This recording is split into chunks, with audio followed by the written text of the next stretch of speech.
வணக்கம். அடகு வைத்த நகையை மீட்க வழிபாடு. எந்த மாதிரி வழிபாடு செய்யலாம் அப்படின்றது தான் இந்த பதிவில் பார்க்க போகிறோம். சேனல் பிடிச்சிருந்தா சப்போர்ட் பண்ணி சப்ஸ்கிரைப் பண்ணுங்கள். இது உங்கள் சிம்பிள் தமிழ் ஃபேக்ட்ஸ். கடன் அப்படின்னு சொன்னாவே எல்லாருக்குமே மனக்கசப்பு தாங்க. நம்ம வீட்டில் நிம்மதியே போயிடும். குடும்பத்தில் அடிக்கடி சண்டை சச்சரவுகள் ஏற்படும். குறிப்பாக நகையை அடமானம் வைத்து விட்டோன்னு வச்சுக்கோங்க, அதை திருப்புற வரையும் வீட்டில் சண்டை எப்பொழுதும் இருந்துகிட்டே இருக்குங்க.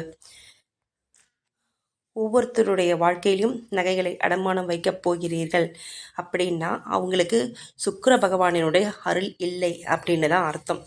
அந்த சுக்கிர பகவான் பாதிப்பு நம்ம லைஃப்பில் இருந்தால் தான் இந்த மாதிரி நமக்கு கஷ்டம், நகை வெளியில் போகிறது, இந்த மாதிரிலாம் நடக்கும். ஸோ நம்ம என்ன பண்ணலாம், வீட்டிலேயே சின்ன சின்ன பரிகாரம் இந்த மாதிரி சுக்கிர பகவானுக்கெல்லாம் பண்ணோம்னா நம்ம அந்த பாதிப்பிலேருந்து வெளியில் வரலாம். இப்போ அடமானம் வச்ச நகையை எப்படி திருப்புறது அப்படின்னு கேட்டால் அதுக்கு நமக்கு சுக்கிர பகவானுடைய அருள் வேணும். அப்படி இருக்கும்போது இந்த வழிபாட்டை எப்படி செய்கிறது அப்படின்னா 3 நாள் தாங்க இதை செய்யணும். அதுவும் வியாழன், வெள்ளி, புதன் இந்த 3 கிழமையில தான் நம்ம செய்யணும். அதுவும் சுக்கிர ஓரையில் செய்யணும்.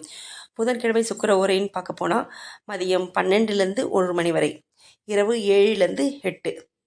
அதே மாதிரி வியாழக்கிழமை அப்படின்னு பார்க்க போனால் அன்னைக்கு சுக்கிர ஓரை 9 மணிலேருந்து 10, அதுக்கப்புறம் இரவு 11 மணிலேருந்து 12 மணிக்குள்.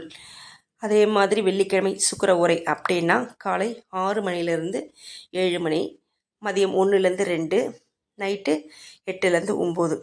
இது தாங்க சுக்கிர ஓரை. புதன், வியாழன், வெள்ளி இந்த 3 நாளில் தான் நம்ம செய்யணும். இதை எப்படி செய்கிறது அப்படின்னா நமக்கு நல்ல பச்சை பச்சைன்னு இருக்க ஏலக்காவாக பார்த்து வாங்கிக்கோங்க. அதை கட்டுறதுக்கு ஒரு பச்சை கலர் நூல். இப்போ என்ன பண்ணுங்கள், எண்ணிக்கோங்க, ஏலக்காயை எண்ணிக்கோங்க. 27, 1, 27 அப்படின்னா உங்களால் முடியும்னா 57, அப்படி இல்லைன்னா 108 உங்கள் வசதிக்கு தகுந்தா போல் எண்ணி வச்சுக்கோங்க. எண்ணி வச்சுட்டு அதை என்ன பண்ணுங்கள், கோக்கணும். அந்த ஏலக்காவை பச்சை கலர் நூலால் நீங்கள் கோக்கணும் மாலை மாதிரி. அது கோக்குற இடம் எங்கே அப்படின்னா உங்கள் வீட்டோட பூஜை ரூமில் உட்காந்துக்கலாம், இல்லையா கோசாலை தெரியும்ல அந்த இடத்துல உட்காந்து கோக்கலாம், இல்லைன்னா துளசி மாடம் இருக்குது பாருங்கள் அந்த இடத்துல உட்காந்து கோக்கலாம். அப்படி எதுவுமே இல்லை அப்படின்னா மொட்டை மாடி இந்த இடத்துல உட்காந்து நீங்கள் இந்த ஏலக்காயை அந்த பச்சை கலர் நூலால் கோத்து மாலை மாதிரி கோக்கணும். கோத்துட்டு சுக்கிர ஓரை, அதாவது இதை எப்போ செய்யணும், சுக்கிர ஓரை ஆரம்பிப்பதற்கு முன்னாடியே நீங்கள் மாலை கோத்துக்கணும். மாலை கோத்துட்டு உங்கள் பக்கத்தில் எங்கே பெருமாள் சன்னதி இருக்குன்னு பாருங்கள். நீங்கள் அந்த இடத்துல சுக்கிர ஓரை ஸ்டார்ட் பண்ணும் அந்த ஓரையில் நீங்கள் பெருமாள் கோயிலில் இருக்க மகாலட்சுமி தாயாருக்கு இந்த ஏலக்காய் மாலையை எடுத்து போய் கொடுத்துடணும்.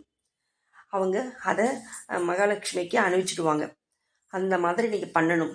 சப்போஸ் பக்கத்தில் பெருமாள் கோயில் இல்லை, மகாலட்சுமி தாயார் இல்லை அப்படின்னா உங்கள் வீட்டில் இருக்க சாமி படத்துக்கே, உங்கள் வீட்டில் மகாலட்சுமி படம் கண்டிப்பாக இருக்கும், அவங்களுக்கே நீங்கள் போட்டு விட்டுருங்க.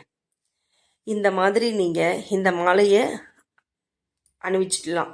ஆனால் முடிஞ்ச அளவுக்கு கோயிலுக்கு போகிறது பெஸ்ட்டு. அப்படி இல்லாத பட்சத்தில் நீங்கள் வீட்டில் யூஸ் பண்ணிக்கோங்க. இது செகண்ட் ஆப்ஷன் தான்.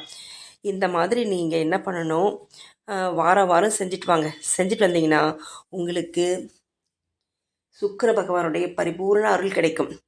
அதோட நீங்கள் கோயிலுக்கு போயிட்டு அந்த மாலையை கொடுத்துட்டு வீட்டுக்கு வந்தீங்களா, வீட்டுக்கு வந்தவுடனே ஏதாவது ஒரு சுமங்கலி பெண்ணுக்கு பால் சம்மந்தப்பட்ட உணவு வாங்கி தரலாங்க.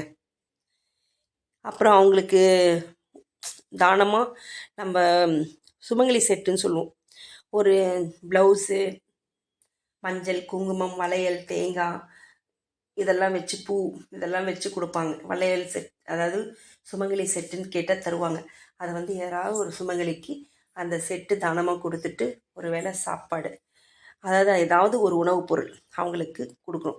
நீங்கள் அந்த மாதிரி வாரம் செஞ்சுட்டு வந்தீங்கன்னா உங்களுக்கு சுக்கிர பகவானுடைய பாதிப்பிலிருந்து விடுதலை ஆகலாம்.